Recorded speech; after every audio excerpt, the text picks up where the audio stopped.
sou a Alane Aguiar, este é o meu canal. Se você é apaixonado por séries, livros, filmes e novelas, seja muito bem-vindo aqui. Bom, o assunto de hoje é o caso Richthofen, a menina que matou os pais e o menino que matou os meus pais. Depois da vinheta, vamos saber sobre o assunto. Roda aí! O caso Richthofen aconteceu em outubro de 2002. Em 31 de outubro de 2002, foram assassinados o casal Manfred e Marisia von Richthofen. Eles foram assassinados pela filha, Suzanne Louise, e pelo namorado dela, Daniel Cravinhos, e o irmão dele, o Christian. E como esse crime foi muito midiático, na época não demorou muito para ser descoberto, porque a mídia toda ficou em cima, a polícia já desmontou o esquema dos assassinos muito rápido. E aí ele já virou vários documentários, também tem um livro, inclusive o livro é da Ilana Kazoy, que é a roteirista dos filmes. Ela escreveu o livro. E, bom, primeiro, antes de eu falar sobre o filme, tem algumas curiosidades dos filmes, né? Primeiro, tem um mito que falavam que esse filme não deveria existir porque a Suzanne e o irmão, ou a Suzanne e o Daniel iam ter os direitos de imagens pagos. E isso não é verdade. A Suzanne não recebeu um centavo pelo filme, ela não tem direito. E também outra questão o filme seria muito sensível para ir no cinema. Para ser feito, não deveria fazer o filme porque era muito sensível e tal. Essa parte de ser muito sensível eu concordo, agora que não deveria ser feito, eu discordo. Porque quantos filmes norte-americanos a gente não vê aí sobre crimes, quantos true crimes todo mundo vê, assiste e bate palma, e aqui, no caso que aconteceu aqui, não poderia ser feito. Enfim, é hipocrisia, né? Mas enfim, a Ilana Kazoy, ela é uma das criminólogas mais famosas do Brasil. Ela estava no caso, ela acompanhou a perícia e ela acompanhou a perícia, reconstituição, investigação e tudo mais. Por quê? Porque ela teve licença com fins literários para acompanhar o caso.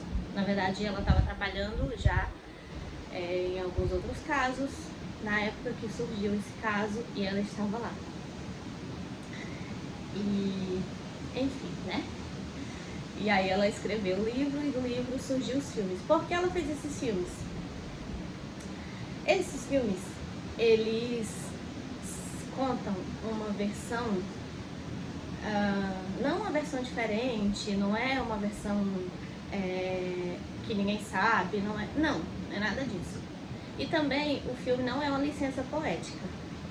Não é que ela criou alguns elementos e colocou lá no filme, que foi baseado em fatos reais. Não, o filme conta a perspectiva da Suzanne e a perspectiva do Daniel. Como eles viram, na verdade não é como eles viram, é como eles contaram a história, né?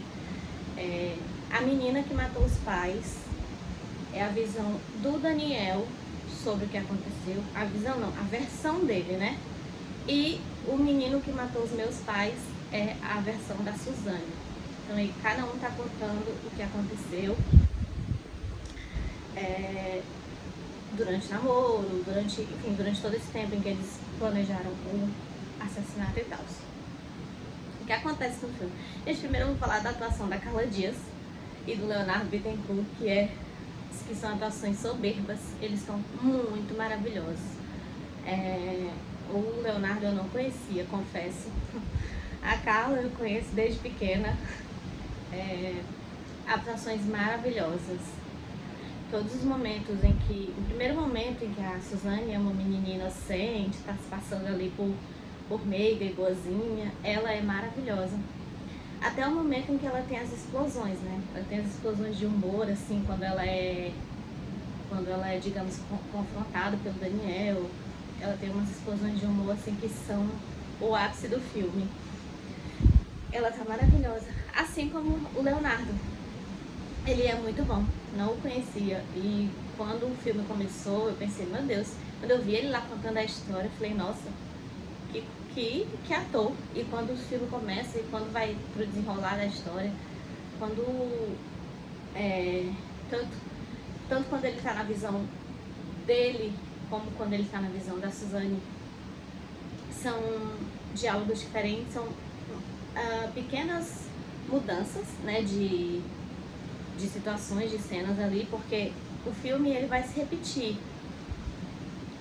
Algumas situações vão se repetir, né, mas tem uma diferença.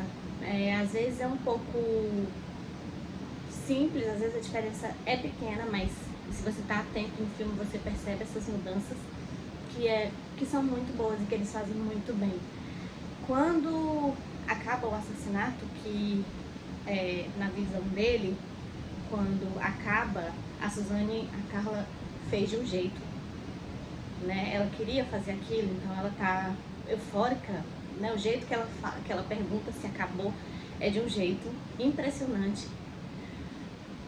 E também na visão dela, quando ela tá contando a história, que ela vai perguntar se o assassinato acabou, é totalmente diferente do que ela fez no filme anterior. Então vi muita gente falando, não tinha necessidade, é o mesmo filme.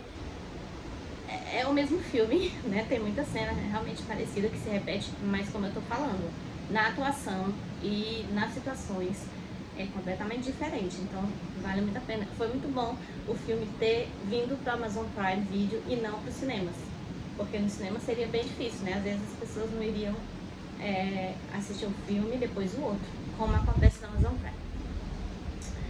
É isso, a ordem dos filmes. Eu acho que o correto é a menina que matou os pais e o menino que matou os meus pais.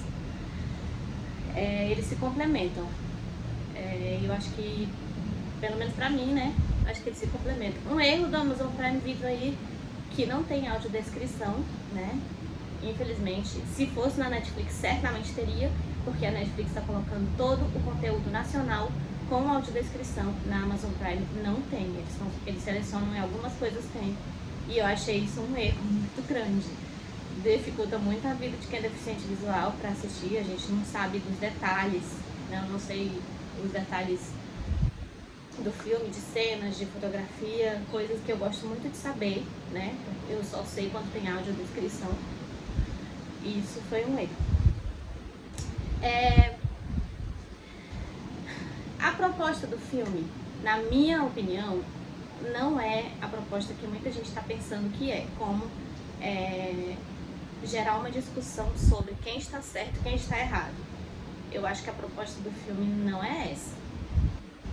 Mas tem muita gente que não acompanhou o caso, muita gente nova que nem sabia do caso, que está sabendo agora, que está acompanhando agora. E é interessante, bem isso. E eu acho que as pessoas estão até tomando o partido certo, acreditando no que foi o certo. Enfim, que na verdade essa coisa de a Suzane colocou tudo na conta do Daniel, né? Colocou na conta das drogas, na conta dos abusos que supostamente ela sofreu, porque isso não tem como ninguém saber, né? A gente não tem como saber se a Suzane de fato era abusada ou não pelo pai, e se o namoro dela com o Daniel realmente é tão tóxico quanto ela diz que é. Não tem como a gente saber isso, até porque a família da Suzane era uma família muito reservada, eles moravam num condomínio que os vizinhos não sabiam de festas, eles não davam festa na piscina, não faziam churrasco, enfim, eles eram uma família bem reservada e não se sabe muito sobre eles. Então não tem como saber se de fato ela sofreu esses abusos que ela disse que sofreu, são coisas que só eles que já morreram e ela que sabem, né? Mas nela de fato ninguém acredita, então não dá pra saber.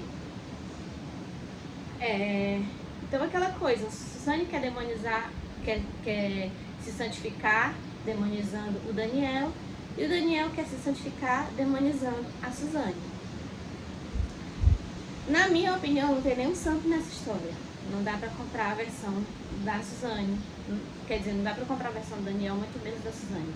Eles arquitetaram juntos, eles mataram juntos. E, enfim, todo mundo... eu acompanhei esse caso, pra quem me conhece bem de perto, eu sou fã de True Crimes. Sou aquela pessoa que dorme mesmo assistindo casos criminais, não tenho nenhum problema com isso. E na época eu fiquei muito vidrada nesse caso, porque eu saía procurando, saía zapeando a TV pra ver onde estava passando coisas sobre o caso.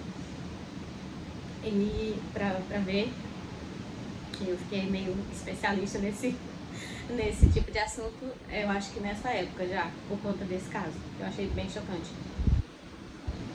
E, na minha opinião, eu não posso dizer, ela é psicopata, ela é isso, ela é aquilo, porque eu não sou nem psicóloga, não sou psiquiatra, não sou nada, então isso fica aí pra quem entende do assunto. Mas que a Suzane é muito distante da realidade, ela tem uma coisa de ego, assim, que não dá pra explicar, ela é muito egocêntrica. Eu não sei se alguém vai lembrar, mas teve uma entrevista que ela deu no Fantástico, acho que em 2006, se não me engano, onde ela iria dar uma entrevista, né?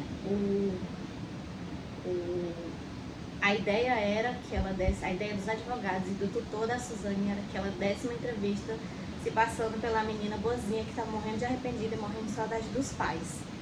Só que as câmeras e os microfones captaram, antes da entrevista, a conversa que ela teve com o seu tutor, né? Onde ele falava pra ela que ela tinha que dizer que estava arrependida, onde ela tinha que dizer isso e dizer aquilo, e onde ela tinha que chorar, e ela falava que não ia conseguir. E claramente ela não estava arrependida, e claramente ela não estava infeliz. Saiu abraçando alguém que chegou lá, que eu não lembro quem era, a esposa do tutor, do advogado, sei lá. E claramente ela não estava arrependida. Assim, isso foi uma face que o Fantástico desmontou brilhantemente. Gente, depois que a Suzane enterrou os pais, ela foi cantar na piscina, sabe? Isso foi, pra mim, assim, isso foi um crime muito chocante. A Suzane, ela realmente é uma pessoa, ela fala dos crimes, do crime, né? Fala do que aconteceu como se não fosse com ela. Ela conta a história como se fosse uma pessoa bem distante da realidade, como se fosse uma pessoa que não tivesse nada a ver com isso. E eu acho que a Carla, ela conseguiu transmitir isso muito bem. Eu acho que a Carla, ela conseguiu dar essa distância, sabe?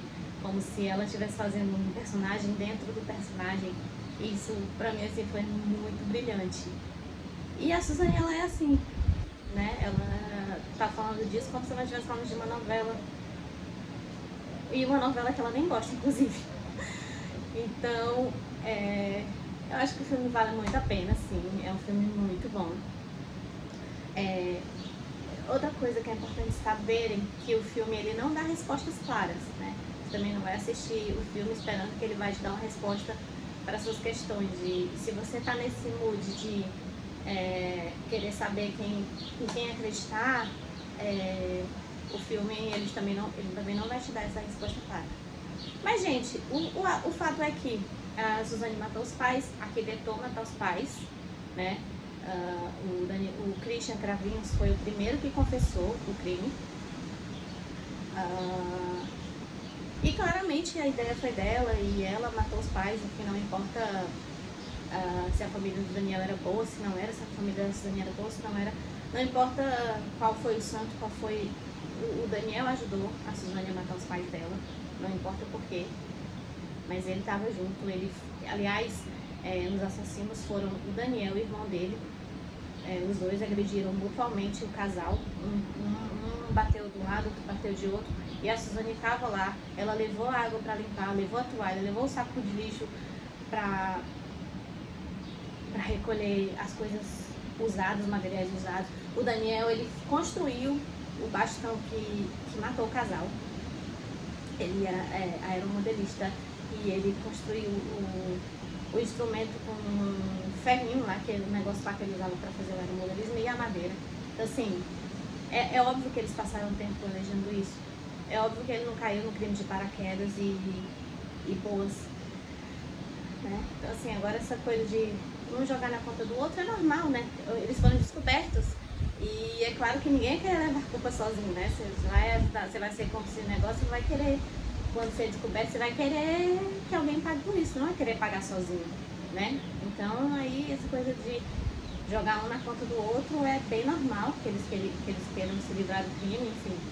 Mas o fato é que houve esse assassinato, o fato é que o Daniel não é santo e a Suzane muito menos. Enfim, o fato é que eles estão aí pagando pelos seus crimes. A Suzane volta e meia vira assunto e revolta muita gente com essa coisa de regime semiaberto que nós ainda temos no Brasil. Não sei eu porquê, eu não entendo porquê que uma menina que matou os pais tenha direito ao induto do Dia dos Pais, né? Tenha direito à saidinha no Dia das Mães, pra ver quem, se nem mãe ela tem, porque ela mesma tirou a vida da mãe. Então, assim, são coisas que não cabem na minha cabeça. Eu acho que as leis do Brasil deveriam há muito já ter sido revistas, porque não tem condição. Mas acho que o filme é bem importante para quem gosta desse assunto. E agora, se você não gosta desse assunto, se você está sensível nessa época, porque é uma época de muita gente está bem sensível, bem abalada, por favor, não veja esse filme, porque é uma crueldade sem tamanho, foi uma coisa grotesca, é um crime grotesco. E então, se você tá num mood sensível, se você não tá legal, não vai ver esse filme, não recomendo, porque tem sim muita coisa que abala, sabe? As conversas, os diálogos, assim, são muito fortes. Palma aí pra Elana Casoy. E lembrando, ela tirou esse conteúdo do alto do processo, né? Dos autos do processo. Claro que ela colocou uns diálogos que eles não falaram todas as conversas, mas todos os assuntos que envolvem ali no filme estão nos autos do processo. Tem uma outra curiosidade também sobre essa história que eu quero contar, é que a Elana Casoy, ela, como falei, ela teve a licença permitida pela juíza com fins literários para escrever para participar da investigação. E quando ela estava fazendo... Aí surgiu o caso da Suzane, né? Surgiu esse crime, surgiu a perícia, surgiu a reconstituição e tal. E ela foi, né? Teve um filho de Deus, que não devia nem ser chamado de jornalista, mas enfim, né? Ela era, lembrando, a única civil do caso, que estava acompanhando o caso. E ela não estava ajudando no caso, ela estava acompanhando o caso. E aí teve um filho de Deus, jornalista aí, que falou pra ela, que sugeriu pra ela receber um dinheiro, uma quantia tal, pra levar uma câmera pra mostrar. Porque não sei se quem já é... Não, sim, as pessoas lembram que tinha helicópteros de todas as emissoras na casa da Suzane, na época da reconstituição. Tinha helicóptero de todo lado, tinha mais de 500 jornalistas na porta lá deles, com helicóptero, com diabo a quatro, com tudo mais. E todo mundo tentando pegar a fatia do bolo nesse crime. E aí esse bendito jornalista ofereceu pra ela o dinheiro para que ela levasse a câmera e filmasse tudo que estava acontecendo. E daí ela ficou com muito medo, porque ela falou, meu Deus, agora como é que eu vou fazer? Tá acabada a minha reportagem, não vou mais perder a minha credibilidade e tal, né? Porque se fizeram uma proposta para ela e ela não aceitou, poderiam fazer para qualquer um. Então ela falou com a juíza que ela queria que a juíza mandasse revistar todo mundo que estava fazendo o caso, cobrindo o caso, para que não houvesse esse vazamento de informações, né? E aí assim a juíza fez. Ela falou para a juíza do que tinha acontecido e a juíza assim fez. E aí revistaram lá todo mundo, e, enfim, ninguém entrou com câmera e foi tudo ok. E aí nós temos esse caso, esse crime chocou, e esse caso que está aí, voltou mais uma vez à tona, porque sempre volta mais uma vez, mas eu acho que para quem gosta vale muito a pena assistir esse filme. Carla Dias é maravilhosa, eu já sabia. Leonardo Bittencourt é maravilhoso. Tem Vera Zimmermann também, que é incrível. Os pais do Daniel são maravilhosos. O irmão dele também é muito bom, também não sei quem é, mas é muito bom. Enfim, o filme tá maravilhoso. Vocês estão aí, está no Amazon Prime Video. Bom, esse foi mais um vídeo. Por favor, se você gostou do assunto, comenta, compartilha, curte. E eu tô hoje bem, tô com o cabelo solto, como sempre. Fiz só um batonzinho bem leve. Tô com uma blusa florida, com rosa, laranja, vermelho. E meu cenário é o guarda-roupa, todo colorido de branco, rosa e cinza. Muito obrigada.